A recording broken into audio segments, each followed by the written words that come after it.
Who gon' take it there? Who gon' take it there? Who gon' take it there? Who gon' take it there? Electricity, electricity, electricity, electricity. You know what's in the air. You know what's in the air. You know what's in the air. You know what's in the air. It's possibility. It's possibility. It's possibility. It's possibility. So Trump is already repeatedly making his disapproval of New York City Democratic nominee for mayor, Zohran Mamdani. He's making his disapproval quite clear because Mamdani has been really turning over the headlines ever since his win of the primary, which does not guarantee that he's going to be the mayor. He has not won the actual race yet. However, the momentum is entirely in his favor, and he has the clear advantage as the Democratic nominee. However, overnight, the narrative against Zohran Mamdani, coming both from Republicans and Democrats, seems to have started gaining momentum. People are panicking over the fact that Zohran even won this primary and the prospect that he could actually be mayor, etc. So a lot of the narratives that we saw about Zohran leading up to the primary that he was able to overcome, those narratives now are becoming strengthened by a broader media apparatus, and people within the media apparatus that, like I said, are panicking, and they are feeling the urgency behind the fact that something must be done to beat Zohran. So what that means is that people are going to look at the political situation in New York, the fact that you have Cuomo and Eric Adams both running against him as independents, and there's going to be a lot of people out there with a lot of money and a lot of influence who are going to try to figure out how can we do anything to make it so that Zohran doesn't win this race, this actual general election race. And that could go a number of ways. What it's going to look like is a lot of propaganda to the effect that Zohran is a crazy socialist, he's a communist, he's anti-Semitic, this whole stuff about globalize the Intifada, completely fabricated by the media, but we'll get into all that later.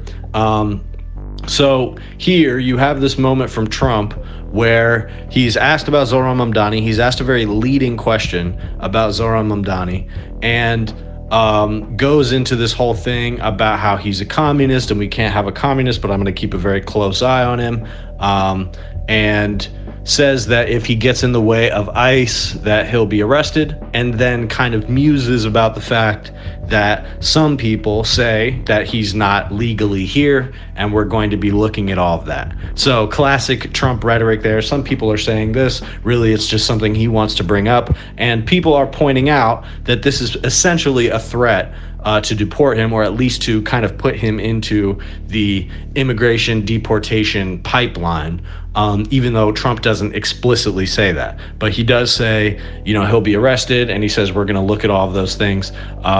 So to frame it as him threatening Zohran with deportation, while it might be a slight exaggeration at the moment, there's no doubt that Trump would pursue that if he felt like he could.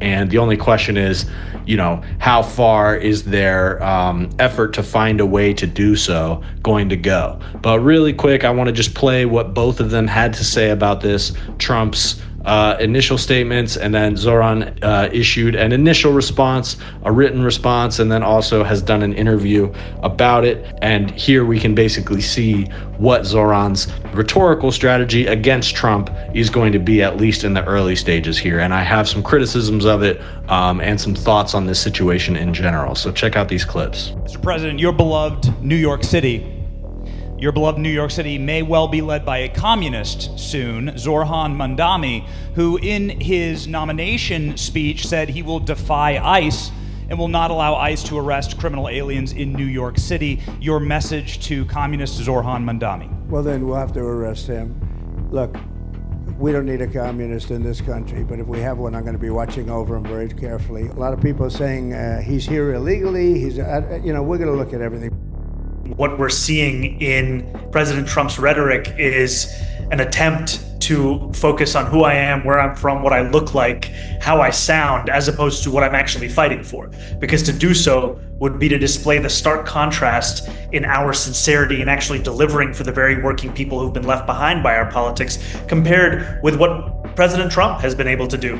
You know, over the same period of time that I've been running has been the moment where President Trump ran a presidential campaign premised on making life easier for working class Americans, on making cost of living that much lower, on actually having cheaper groceries. And he's been unable and uninterested to deliver on any of that, instead focusing on cruelty in the manner that we've just heard today. And what I would tell him is that the last person who couldn't get my name right, we defeated them, and that's what it's going to look like. And then he's again. got a written statement as well that says, the President of the United States just threatened to have me arrested, stripped of my citizenship, put in a detention camp, and deported. Not because I have broken any law, but because I refuse to let ICE terrorize our city. We will not accept this intimidation. That Trump includes praise for Eric Adams in his authoritarian threats is unsurprising, but highlights the urgency of bringing an end to Eric Adams' time in City Hall. So the rest of the statement is kind of about Eric Adams there and trying to focus the conversation on him. He also says that Donald Trump is attempting to send a message to New Yorkers: if you speak up, they will come for you. So that is a very effective response. More so, I think, than what he said in the interview. And I don't honestly know if what he said in the interview was a response to this, even though that's how they played it. They played it as a, here's what Donald Trump said, what's your response to that? But it seems like Zohran there was kind of responding to a different question, but maybe he just didn't have a better response prepared yet. But this written statement I like more than what he said in the interview, because this directly, first of all, it doesn't back down, and it also frames it as something that other New Yorkers can relate to in terms of they're coming after me because I said something that they don't like. And I think that, if Trump goes after Mamdani, if some kind of confrontation happens where, Mamdani stands up to ICE, he has already kind of put himself in the way of the police and tried to sort of get at Tom Homan and was yelling at him. So, kind of in front of the cameras, bombast there from him. But at the same time, Zohran has spent a lot of time on the front lines of protests and stuff like that. So not saying he did that for the cameras, but what I'm saying is that he has a sense for how to make moments like that happen and put himself at the forefront of it. So certainly as mayor, him doing that would only have more power. And I think his ability to frame himself as the number one enemy of Donald Trump, and especially to pose a form of resistance that Donald Trump can't do anything about, I think is the smartest course of action for him, because he will have a lot of influence as the mayor of New York. I fear that the mayor is not a powerful enough position for Zohran to kind of wield the type of self-defense and offense that he would need to against Donald Trump. A governor is in a slightly better position, but even a governor, if the president wants to cut off funds, they can do that. And the governor is going to have to find another way to exercise leverage against the president, which potentially they can do politically, maybe involving senators, although everybody in Congress is afraid of Trump on the Republican side. But point being, the mayor has even less leverage if he's going to directly go at the president. And one of the things that Trump said is that, we give them a lot of money and we're going to keep an eye on them. And hopefully he doesn't go full socialist, but, full communist, whatever. So this whole thing that he's saying about Zohran is a communist and it's going to be so bad. And he even says something a little bit later in this soundbite. He says they just skipped socialist and went full communist, which is absurd. That's a ridiculous thing to say. But the thing that I find more interesting about this, because there's going to be plenty of reporting on the fact that Trump kind of hinted that he would arrest and look at Zohran's citizenship, essentially a threat to deport him. But I think the more interesting thing about this is the context of it all, the media context. First of all, Trump is giving this presser from his new Alligator Alcatraz concentration camp in Florida. So this thing, is an unabashed concentration camp. They got a bunch of tents out in the Everglades in Florida with bunks that look identical to what, Auschwitz looked like. The whole point of this concentration camp is that it's surrounded by alligators and wildlife, so it's inescapable. And Trump said at this same presser that the only way to leave this place is through deportation.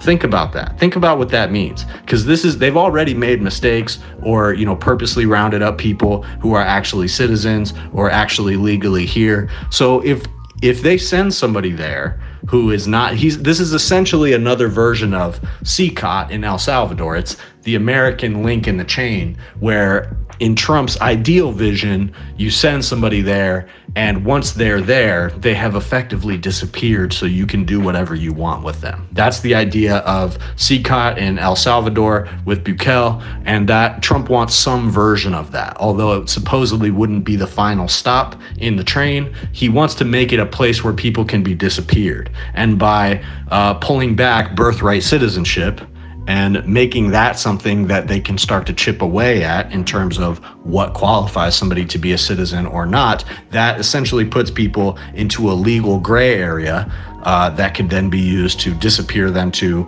this concentration camp, and then whatever happens to them from there. So we are seeing like a real actual concentration camp in America, unabashed. There have been versions of this in America throughout history. But right now we are seeing it fresh and new underneath Trump with a renewed vigor. They are selling merchandise for this thing. They're trying to hype it up as a cool thing. And you got people, wearing this merch and selling it. And here you actually have Benny Johnson promoting this merchandise for Alligator Alcatraz. And it took a little bit of looking, but he actually is the one who asked the question about so-called communist Zohran Mamdani. So he's promoting this Alligator Alcatraz thing.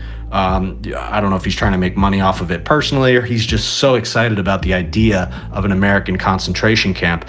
This guy is a smug piece of shit. And the way that he framed this question about Zohran Mamdani is very important, because, I think a lot of this conversation, including questions that were being lobbed at Zohran during the primary race, are kind of completely framed by the questions that are being asked by reporters. So that has been what frames the discourse. And people point this out a lot about the media, but I'm specifically noticing it in the cases of these press conferences and the questions that they're asking. And the case of Zohran Mamdani is a very interesting one, because during the primary race, you get him getting these weird questions about, would you visit Israel? And do you condemn such and such? And over again, asking him these questions and trying to get him to show some kind of fealty to Israel, saying that he would go there, saying that he believes it has the right to exist as a Jewish state. Weird questions. So the media is throwing these questions at him to reframe the conversation around that, which it did do, except you got a lot of people saying, why is it that they're asking him that question? That's a weird question to be asking so forcefully. Then he wins, and this whole thing about globalize the intifada comes up, and he's being asked about that as though it's something that he said. And you have people like Rudy Giuliani and other propagandists on the right who are claiming that Zohran Mamdani said that at some point, and that he is now justifying the use of it. That's not true. He never said that. So it is a controversial phrase, but this is something that the media has become obsessed about and interested in, and began posing the question to Zohran Mamdani, and then they use the fact that he is not willing to say, yes, I condemn that phrase on your terms, as a cudgel to continue bludgeoning him with. And then you have, at the higher levels, Donald Trump at his sort of personally curated right-wing grifter press pool. You've got people like Benny Johnson who are asking him, what are you going to do when this communist, a city that is near and dear to your heart, New York, might be led by a communist soon? What are you going to do if that guy defies ICE, which Zohran did said he would do? He said, I'm not going to allow these masked feds to come in here and abduct our neighbors. And in response to that, Trump says, We're going to arrest him. And then he gets into this whole thing about communism. So that was something that was handed to him by, again, right-wing grifter Benny Johnson. And then he goes into it, starts riffing about communism. So this is an American president talking about a Democratic Socialist mayor from New York City, which is as moderate as you can get in anybody who actually wants to change anything about our system. Democratic Socialist is the definition of moderation. It is by definition a moderate position. And yet they're saying he's a communist, and we are going to look into his citizenship. We're going to arrest him, and we're going to attempt to put him into this system through which at Alligator Alcatraz and CCOT, they are effectively disappearing people. So not only is this fascism on the merits of he is at his gulag and he wants to use this to round up people, and Trump is clearly a fascist, but also he is using communism now as his wedge with the rest of the American public, and to say, this is what I'm going to go after to protect you. This is blatant fascism. That is 100% the fascist playbook. And moving beyond immigration into territory where you want to start looking at people who are here legally or people who are citizens and say, we're going to deport you because of your ideas. We're going to arrest you because of things you've said about the administration, because of things you've said about Israel, because of things you've said about socialism. That is exactly how the fascist disasters of history have begun, with a lying despot at the helm of power saying that an imagined communist threat is going to tear apart the fabric of your country. Meanwhile, Donald Trump is actively tearing at the social fabric of the country by grabbing people out of their communities and deporting them. And he wants to ramp up and increase that effort by going after anybody that he decides is a communist or a socialist. And you have psychopaths like Benny Johnson and Stephen Miller cheering it along and trying to find the legalese justifications for it all along the way. So Zohran has the ability here to be the biggest fighter against this sort of thing. He is up against a lot, and I think he's going to really have a lot of challenges as mayor trying to get some of these things done, especially if he's got the president leaning on him and, threatening to take away money from the state. He's trying to be in lockstep with the state and get some of these priorities of his done through the state. Meanwhile, Donald Trump is going to be punishing the state financially because of Zohran Mamdani. Okay, so he is going to be in a very tough position. But so far, based on what Kathy Hochul has said, not about Zohran specifically, but about things like resisting Donald Trump on ICE, she seems like they're pretty much aligned on that. So if the other New York Democrats, and this is dubious, but if they can not bite on the idea that these ideas are somehow dangerous to have a publicly owned grocery store, and instead can back Zohran up against Trump and present a united front, then New York is going to pose a serious problem for Trump in general. However, if they fold and throw Zohran under the bus, again, this is all assuming that he's going to win, then it's very likely that Trump could crush Zohran's momentum in many ways. I'm not talking about during the race here, although that's possible too, but I'm talking about an actual mayoral term. So, the only reason it makes sense to talk about all this in such detail is all of it helps Zohran's momentum. Okay, Zohran is enemy number one of the president right now, and he's running for office in New York City. So that's gonna help him. It's gonna help him more than Andrew Cuomo pretending to be a tough guy, and more than Eric Adams cozying up to Trump. Based on the way things are right now, those guys are not gonna win with that approach. And Zohran is clearly the lightning rod of the country, at least at this very moment. And so we'll see.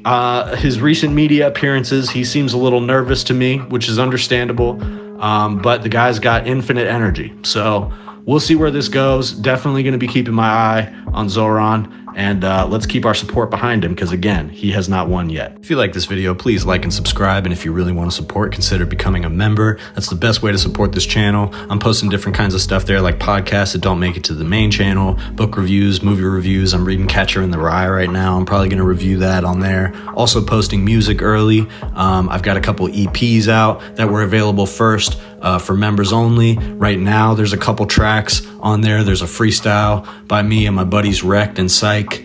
So if you want access to all that, different podcasts and other stuff, become a member. And if there's other kinds of content that you'd like to see for members only stuff, then let me know and we'll work some things out.